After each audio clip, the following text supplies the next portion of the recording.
This is Antarctica, the southernmost continent on Earth. It is covered with a thick layer of ice and surrounded by ocean. Beneath the cold surface, warm waters from further north approach the continent, but do not melt much of the ice because it is protected by a shield of cold water near the coast. This protective shield exists below the surface ocean, between 400 and 1,200 meters, where much of the ice shelf is exposed. But what would happen if this protective barrier were broken? Where the coastal waters are cold, large floating ice shelves extend over the ocean. These ice shelves slow the outflow of ice from the inland ice sheet. In regions where the cold water barrier is absent, the warm waters reach the ice, causing it to melt quickly. The ice shelves there are much smaller, and the outflow from the ice sheet is faster.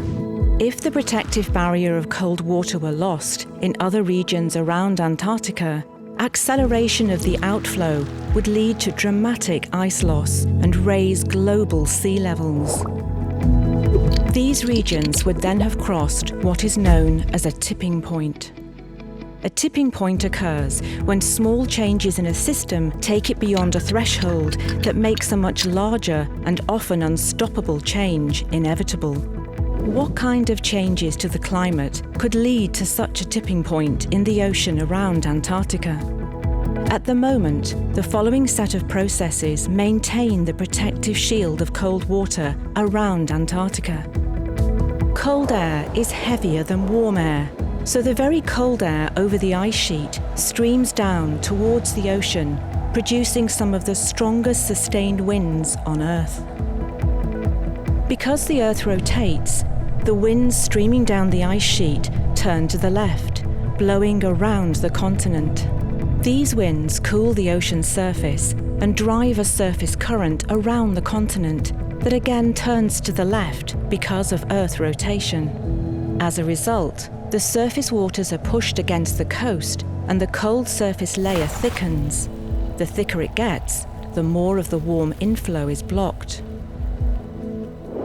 For most of the year, the cooling of the ocean surface is intense enough to cause it to freeze.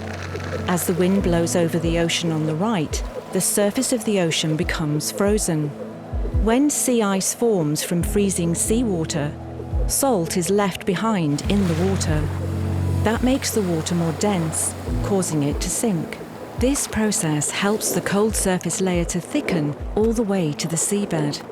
Where that happens, the inflow of warm water is completely blocked and the protective barrier around the ice sheet is maintained. But if the winds change, that barrier can strengthen or weaken.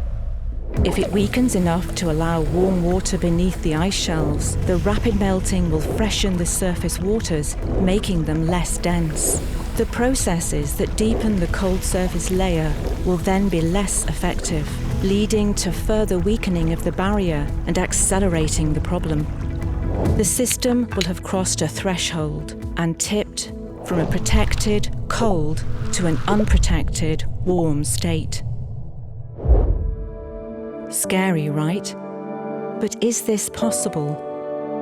In light of a globally changing climate, the present-day situation in Antarctica, where most of the ice shelves are protected by cold water, may not remain for much longer. The atmosphere is sensitive to changes beyond the Southern Ocean, and the wind field around Antarctica is shifting. There are signs that some of the protective cold waters are becoming less salty, pushing the ocean closer to the tipping point. If the tipping point were to be passed, the shrinking of the ice shelves would allow more inland ice to be transferred into the ocean.